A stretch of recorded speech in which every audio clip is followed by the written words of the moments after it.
Welcome back to Ortho Insider, the podcast from the Canadian Orthopaedic Association that goes behind the scenes into orthopedic surgery in Canada. Today, with Canadian Orthopaedic Care Day upon us, we are talking about advocacy in orthopedics. And so who better to talk about this than our very own orthopedic surgeon turned Premier, the Honourable Dr. Andrew Furey, MHA, FRCSC, Premier of Newfoundland and Labrador. Premier, thank you very much for being here with us today. Happy to be here. For us, more than anything, you are an orthopedic surgeon. You are one of our family. So as I understand it, you were not surrounded by doctors and surgeons growing up, but actually rather by a few politicians. How did you decide to get into medicine and then ultimately orthopedics?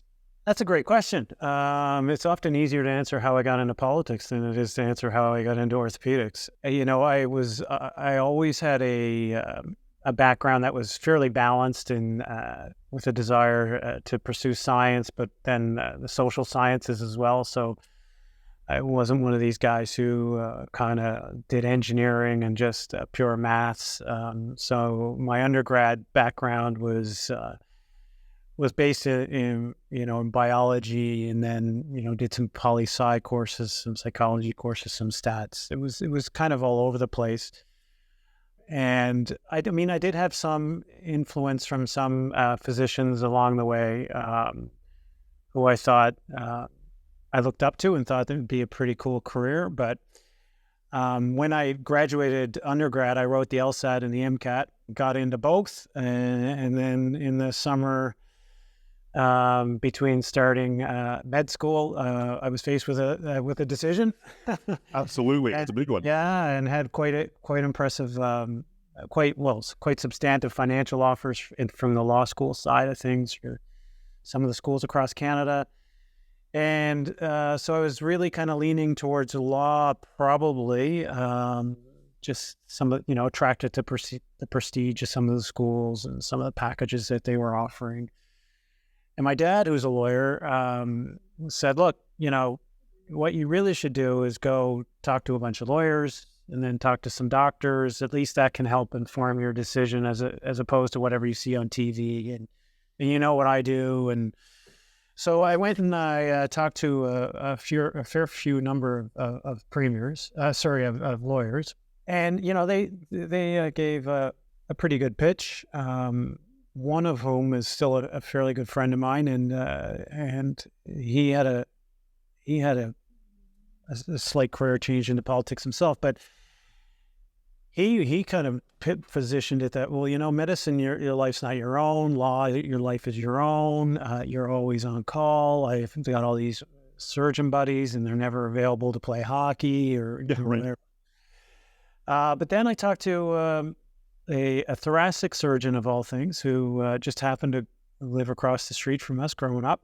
And he really put I'll never forget, it was at Tim Hortons, So Canadian, I love it. Yeah, it was at a local Tim Hortons, not made up. And he just said, look, it's the most special career in the world being a doctor. People truly put their trust in you.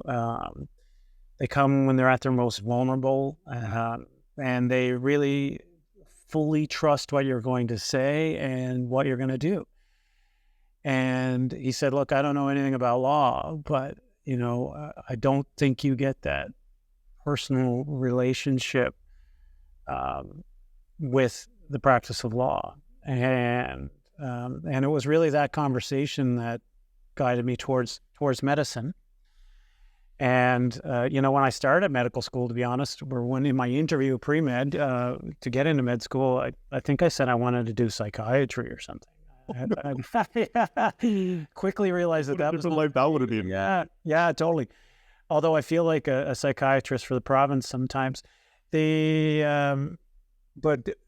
I think it's like everybody in med school, it's not that you either go in knowing exactly what you want to do, or you go in and things start to fall off. It's not so much that sometimes it's not even that you're really attracted to some particular specialty or subspecialty or family. Like things just start to fall off. So I was really fully captured by anatomy early on, and in the old med school training, in which you did chunks and and just loved anatomy.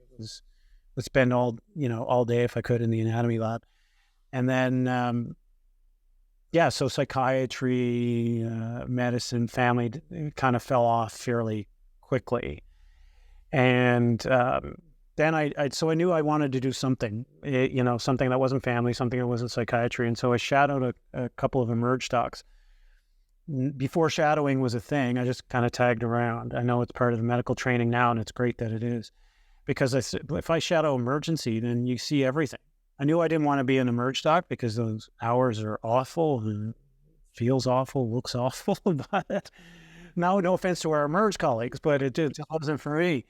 But I really was just totally captured by orthopedics and the MSK and the combination of the diagnostic imaging, the clinical exam, and the immediate impact of, the wrist is broken and now we're going to set it and there's an x-ray, and like there's a fairly quick clinical pathway for a lot of orthopedics. Now, not saying that all the steps are simplistic, they're not, but the pathway, the algorithm is, you can get your head around, and it was very rewarding for me to kind of see fracture, intervention, post-reduction film, and then ultimately moving out of there to do orthopedic rotations and see that, well, there's more than just fractures, but to see people and the impact that you make on their lives, whether that's in a hip replacement or spinal decompression, or it's generally a fairly immediate thing instead of, readjusting their blood pressure medication and seeing if it works. I'm sure that's why most people who would be listening to this podcast got into it as well. But there's no attachment. I didn't have any orthopedic injuries. I wasn't particularly the best athlete in the class, or didn't pursue engineering first. Like all the kind of more traditional paths that get you to orthopedics wasn't for me. But absolutely, we've heard a lot. It's the best career in the world. I miss it every day. And if I could just give a pitch to all those listening, don't lose sight of why you chose it in the first place. One of the benefits of taking a step away from the career itself and the practice itself it gives me the benefit of being able to look at it from a different analytical lens and say it is, despite the headaches of the day-to-day, your OR list being canceled, whatever the issue that drives your blood pressure that day, it is a wonderful and beautiful career that we're all very fortunate and have been given a gift by our support network and by patients to be able to do that incredibly special job every day. Do you still have time with your new role to keep your hands in orthopedics? Yeah, I was very honest with people from day one, honest with the people of the province. When I stuck my hand up to run for the leadership of the party at the time, I said, look, I'm not a traditional politician. I'm not going to be here forever. And I'm a young man and I'm going to go back to practicing orthopedics. So that means that I'm going to have to do something to maintain my skills during my tenure as Premier, or what I want to have a tenure as Premier at the time. And so it was very open day one that I won't have a practice. So I had someone come in and run my practice and then eventually close the practice. But I will still be practicing. And so what I do is I do call. So I do a weekend call as a part of their regular rotation because I have to maintain my hours. And I think people, to be honest, in the province, despite the media trying to make a big deal of it and some of the opposition parties, which that's their job, but people are pretty appreciative that they don't want to lose a surgeon. And I was open about it from day one. It'd be different if I was hiding it from day one and then all of a sudden, surprise, this guy is spending all this time practicing medicine, which I'm not. It's, what you do on your Saturday, whether you're a Premier or not, it should be on your, some people play, I say all the time, some people play golf. I'll do call and do a hip replacement. Nice. Well, actually, speaking of almost losing another surgeon, you did your fellowship at Shock Trauma, so huge name, orthopedic trauma fellowship. but you almost stayed down there. And so this I is did. that we're all fighting right now, because a lot of my colleagues have actually stayed in America, some actually from shock. Yeah. What drew you back to Canada? It was a combination of things. I mean, the guys at Shock are just absolutely fantastic. Andy Bob O'Toole, and at the time, Cliff Turin, who's since passed, was probably someone who I consider, a true surgical mentor. Bob O'Toole, who's so prolific now, had just started when I was a fellow. But my wife is from the United States, so there was even an extra draw to stay in the United States. But she saw that how hard I was working, because we had just had a child. She's a physician too, and they were looking at getting her a job, I think at, memory serves me right, Hopkins Family Practice Unit or something at the time. And we would just never see each other. And at that time, the call and the fellow call was intense. I understand they've expanded it, which they should, because it was, you would go in and you would never sleep for 3 or 4 days at a time, right? And which was great training, but not great for the lifestyle balance. And even though we could see that, it'll be different once you're an attending, it wasn't the life that she particularly wanted. And we were attracted to Newfoundland or Portland, which is where she kind of lived and grew up. And in Portland, Oregon, by the way, not Portland, Maine, which my parents had originally thought she was from there, and they thought, oh, it's not so bad.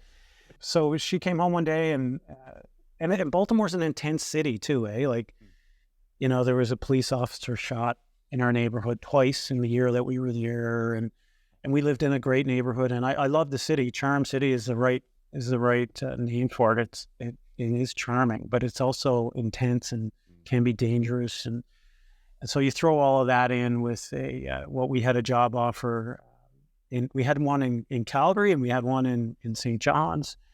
And we thought, well, if we're going to be detached from one family, we should be probably with another family. And that, combined with the fact that the group here, the orthopedic group here it's so great, and it still is great. The adage that it's just as important who you work with as who you marry is true. We spend a lot of time with people, so you gotta get. I can't imagine not liking my colleagues. It would be just a job is hard enough, the pressure's hard enough, the grind is hard enough, the hospital bureaucracy wears you down enough. If you couldn't, go play hockey with your colleagues or have beer with your colleagues, or even just joke around about the whole thing, then it just wouldn't be doable for me. So that's a really long-winded answer. I wasn't really expecting that question, but how we ended up in Newfoundland, and now, if I decided I wanted to move out of here, not that I ever would, my wife would just not allow it. That's amazing. You set up such a great network, and agree with you on all counts of having that great work family is so important. I'm sure it exists elsewhere, but I haven't experienced it elsewhere. Well, that's not true. I'd spent some time in Calgary, and Duffy and the trauma guys there got some good things going, but it is really, truly a special place to practice here in Newfoundland. I've never, ever questioned if someone would have my back or not. I've never, ever, in the 15 years or whatever, questioned anyone's motives. If we're all part of the same team. Amazing. It just kind of goes back to what that thoracic surgeon told you about, being a special place. It's amazing. Shock trauma, though, also led you to your humanitarian work. And ultimately that ultimately that led you to be a co-founder of Team Broken Earth, which was created in response to the earthquake in Haiti in 2010. The question now, though, is that has morphed into this amazing multi-mission, multi-team organization. And very different than just, the missions that go once or twice. Tell me about the importance of providing that sustained medical relief effort and that continued education in global orthopedics. I mean, well, first of all, this is just a bit of history, but it was never ever started to be anything. Like, my wife and I went with a resident who's now an orthopedic surgeon here in St. John's, Will Moores, back after the earthquake. And then we were part of a team from Shock and from Hopkins, led by a general surgeon from Hopkins. And the story behind that even is that I knew that St. John's wouldn't have the same volume of, polytrauma that Shock had. Not many places do. So I was always in touch with Andy Pollock about how, if there was military missions or something, and this thing happened, and the earthquake unfortunately happened. And so we jumped on that. But then from that, it was like, well, we could do more as here in Newfoundland, and we could create a team and everyone knows everybody, as opposed to, I think there was an anesthesiologist from Chicago and a nurse from Tennessee. I can't remember now, but all kind of squat together. But in a short period of time, that means that you just don't, it's not that you don't trust them. The level of trust isn't there because you haven't worked with them before, and you're there for a short period of time. You have to be very efficient and very effective and very focused. So the idea was, if we took a team of everybody that I worked with here, the anesthesiologist, I know what he or she can't do. I know what my resident can or can't do, and equally they know what I can or can't do. So there's no wasted time in sending a C-spine fracture to me. I don't know how to do that, right? So and it was supposed to be one team. And so we put together this team. And I tell the story all the time just because it's true. As we were landing in St. John's, when we were returning from this one-off trip, it was just a total fluke that we even put a name on it. The only reason I wanted a name was so that we could have T-shirts. And the only reason I wanted T-shirts was because I knew how chaotic the Port-au-Prince airport was, and I didn't want to lose anyone. I felt really kind of responsible. So we were barely touched down, and my BlackBerry at the time was lit up with people wanting to go back. Never done it before. I want to go back. So then, the history is then it kind of spread to multiple teams from Newfoundland, and then, Duffy and et al. In Calgary, and then a group, Chad Coles out of Dalhousie, and then Adam out of Vancouver, and it just kind of morphed. And Hugh Reese out of Saskatoon, into all these people wanted to replicate the model. And as that started to happen, I figured that we could do two things. One, we could kind of create clinical follow-up. So instead of banging in a hip replacement and wondering how it did in Port-au-Prince, someone else could follow it up. And you could have, you also built a brand that had a long-term relationship with the hospitals. Because believe it or not, there's multiple people who do this around the world, right? But they'll go as 2 or 3. The local people obviously don't have the same trust in 2 people who just show up and say, look, we're here to help, but they do start to trust the brand. And for someone who wants to volunteer, like a random surgeon in Winnipeg, use our brand. Our brand has already established that for you, and we've already made a lot of the mistakes, not all the mistakes. So then we kind of started morphing into, so you had this clinical kind of care continuum, but also then started focusing on education and morphing into other areas of education outside of orthopedics or trauma training. Moved from there to even obstetrics training in downtown Bangladesh, in downtown Dhaka in Bangladesh. Listen. And even kind of did more infrastructure projects, including building a new hospital in Port-au-Prince. So That was incredible.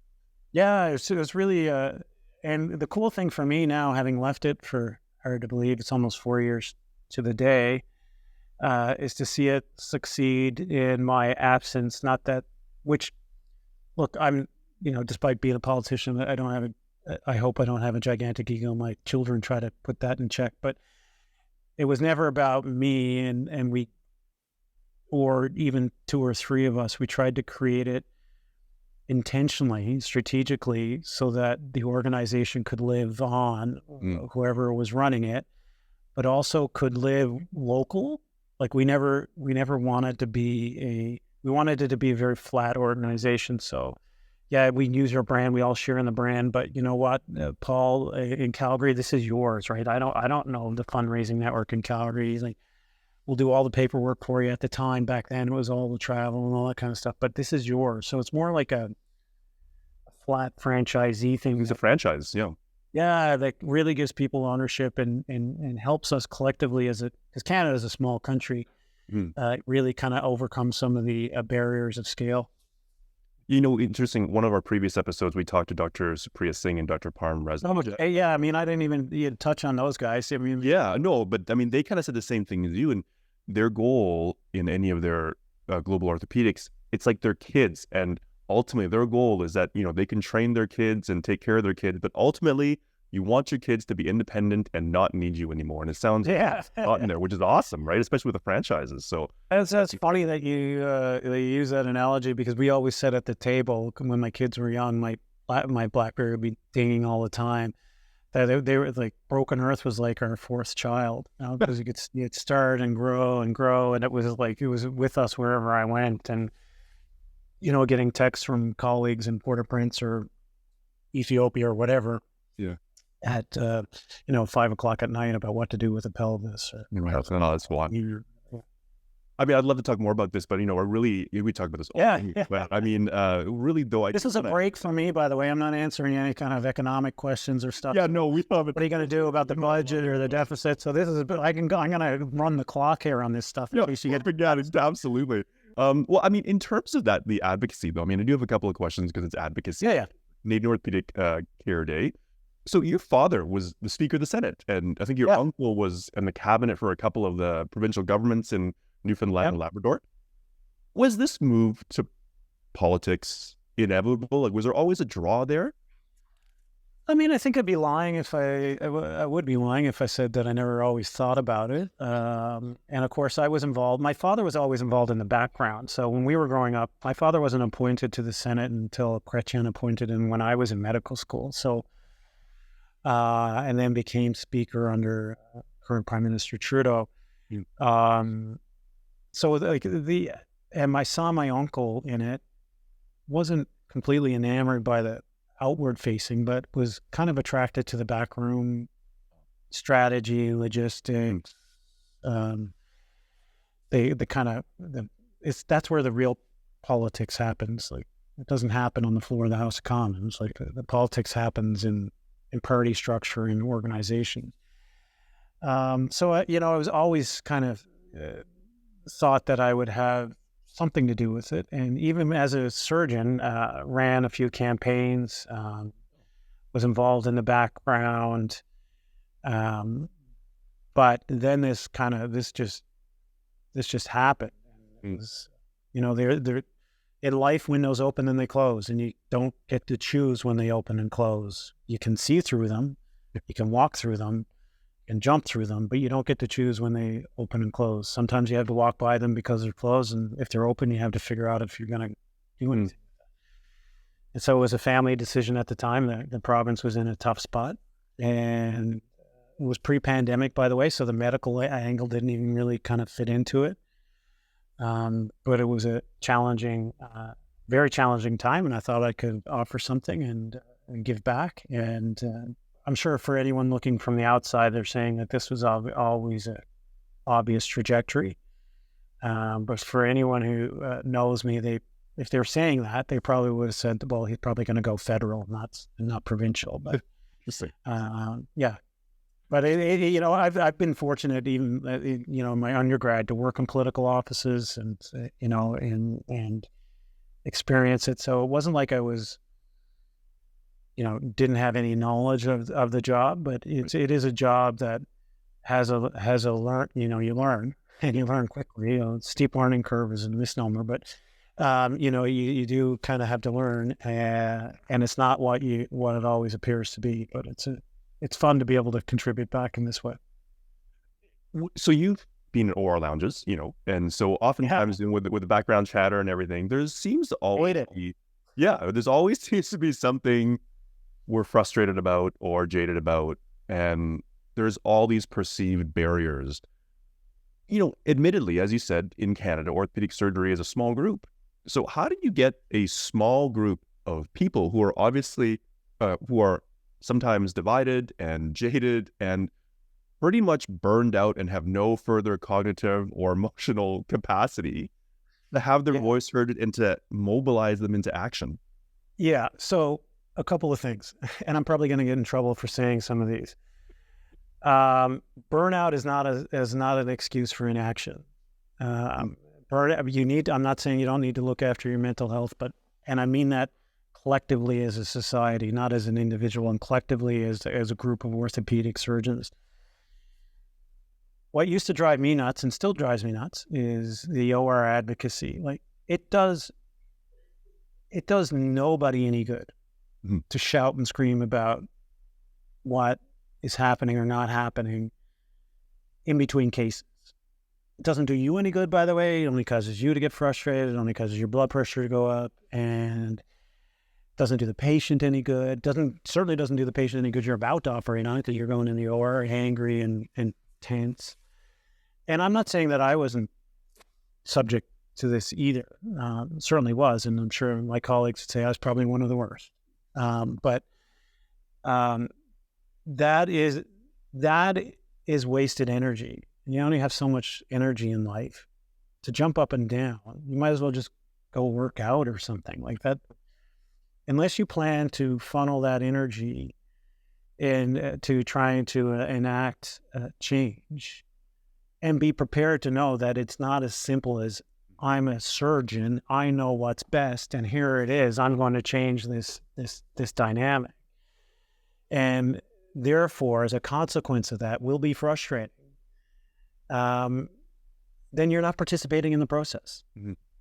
You know, you're the guy or girl who didn't vote in the last election and is now complaining about your taxes. It's like, piss off. You have no voice here. You didn't participate. You need to be an active participant. And I'm not suggesting that everybody should be an active participant, but the collective group often has a champion, usually does, who can be the participant in that voice of change. I'm very lucky to have a COA that's organized as it is, unified as it is. And one of our perhaps perceived weaknesses, but is perhaps our biggest strength, is the size, as you suggested, of the orthopedic community from coast to coast to coast. It means that we should be able to be united in the grander scheme of things to enact change at both the provincial and federal level. I know that having seen it from two sides now, there's a huge barrier in the middle. Oftentimes the decision makers don't hear the voice of the surgeon or nurse that has a great idea. And they often blame the Department of Health or the decision maker who they perceive as the politically elected decision maker. Mm-hmm. I can tell you that those people probably want the same thing as you. How to make it more efficient, how to make it more effective. Because guess what? We're the ones in front of the camera saying why the wait list just went up. So in order to crack through that barrier of bureaucracy or administration, whatever we want to call it, you need to make sure that your voice is being heard through that. And that can be frustrating. But I can tell you, we want to hear that voice. It has to be organized. It has to be strategic. It has to be well thought out and logical. It can't be just, my case got canceled last week. What are you going to do about that? Like, that's not going to work. Right. But you need, once you are able to do that, it does penetrate through. And the departments of health across the country are focused on eliminating wait lists, for example. They want to hear from you. They want to, but it has to be cohesive and logical. And that's where, the provincial organizations, the regional organizations, and the national organization can really play a strong advocacy role. I know that in the moment in the OR lounge, that can feel like a mile away. But, change has to start somewhere, or else you're just going to be in the same position 2 weeks from now when your next case is canceled, or even worse, 2 years, 3-4 years from now when nothing has changed. And for anyone out there looking to get involved, I really encourage it. It doesn't have to be at this level, obviously, or you could, if you want, you should. It's, you can create that change that we need, that surgeons need, that patients need, and collectively society needs. And there has never been a more captivated audience of patients, media, and decision makers in Canada's history than the post-pandemic disruptive environment that we're currently living in. That said, that will change, and people's attention will be somewhere else. And so the challenge for all of us is to not let that kind of moment of disruption or post-disruption slip through our fingertips, as frustrating as it is. or else, we'll look back in 10 years and go, how come everyone stopped paying attention to us? Yeah. And then because people's attention spans go, or there'll be solutions that are imposed that we didn't have a voice in. But my advice would be direct your energy, focus your advocacy. Complaints for the sake of complaints will never lead to action. Coming with a solution-driven approach and the willingness to adapt within the constraints of the environment that is given, that you practice, are all important things to affect change, and it will happen. Amazing. And as you said before, this seems like a wonderful time to not just be looking through that window, but climb through it, because we have the attention, and as you said, we have that interest right now from those people. Yeah, and it's fleet. Like you can imagine, so I can say my job, and I can only imagine the Prime Minister's job. One of the most time-consuming parts is firefighting. It's just the day-to-day firefighting, or like everybody is just fighting fires every day. So there's only so much. We're all only human. There's only so much capacity in every day. But everybody, every premier, every health minister is occupied fully with health right now. Eventually other fires will take over and people's attention will be somewhere else. So now is really a great time to support the COA, to support the leadership of the COA, to support, again, don't underestimate the power of your provincial and regional advocacy groups as well, as long as it's very strategic and can show wins for patients. And most importantly, having that knowledge and understanding that, as you said, it may be simple, the steps may be simple, but it's not going to be easy. And you have to know that strategic networking and planning. Those are the things I think are not taught in medical school that you've beautifully highlighted, that are the basis of any sort of advocacy that we're going to do. 100%. I mean, it's, in fact, not only is it not taught in medical school and residency, the exact opposite is probably taught, right? Like we're taught that you're the principal decision maker in the OR, and you are.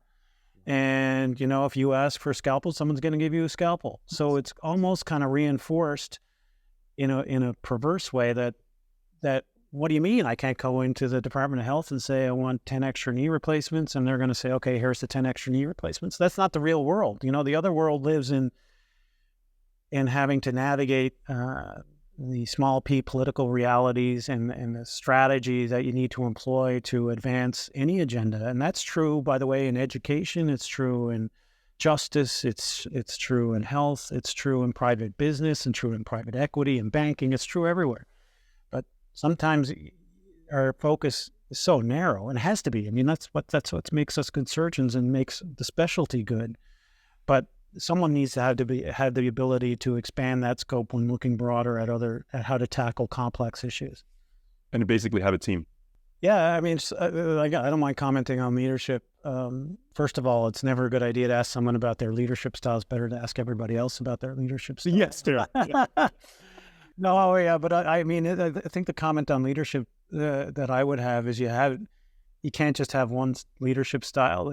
There's a great article where there's 6 different leadership styles, I think, and you need to be able to pick the right one for the right time.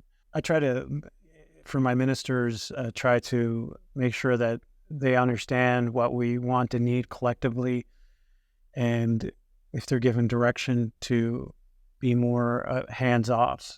So be more of a chair of the board style than an active CEO style. But sometimes you need to get into the weeds. But that's true for any chair of the board. So, but that doesn't work if you're in downtown Port-au-Prince and there's trauma, chaos, and then you need more of a kind of command style leadership that is going to get you through the next 2 or 3 hours or 2 or 3 days. That command style leadership can't employ or deploy that for an extended period of time. It doesn't work. So it's really trying to pick the leadership style for the time, with an overarching goal of making sure people feel empowered and engaged. And when they do, with clear direction, that's when you get the best out of them, not when you're hovering over their shoulder. Although I'm sure the residents, I'm pretty greedy with the knife. I'm sure they would argue in the OR. Yeah, that's difficult. I sympathize for sure. Yeah. And so finally, we've talked a lot about how maybe attendings can get involved. If somebody is like you who has this interest and you took some classes in undergrad, how would they get involved at an earlier stage, let's say medical school or residency, into some sort of advocacy? Yeah, I think, well, the COA offers the ability to get involved. I was president of Cora back when we used to have separate meetings. We had a great meeting here in St. John's. You guys should look at redoing that. Cynthia's going to kill me for saying that, but it was a great meeting. So, you can be involved at that level. I know that the CMA offers the ability to get involved in an advocacy role as well. I would totally not, I know everybody who's listening is probably completely allergic to anything political.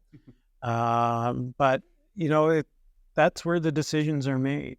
It's okay to talk to your local MLA, your local MHA, your local MP. It's even okay to participate in the process with them in order that they understand the issue. Because I can tell you, they often don't. And by the way, that's true of me and potentially some issue in justice, or, that's why other professions do a better job of it than we do as surgeons and doctors at large, is that they're more engaged in the process. So don't be afraid to be engaged. I mean, what could go wrong, right? Like, you don't like it, and okay, well then, go back to something like that. Your voice often does get heard at those levels, and those are the people making the decisions. Again, those decisions aren't going to occur no matter how much you scream, no matter how high your blood pressure goes in the OR lounge. It's not happening.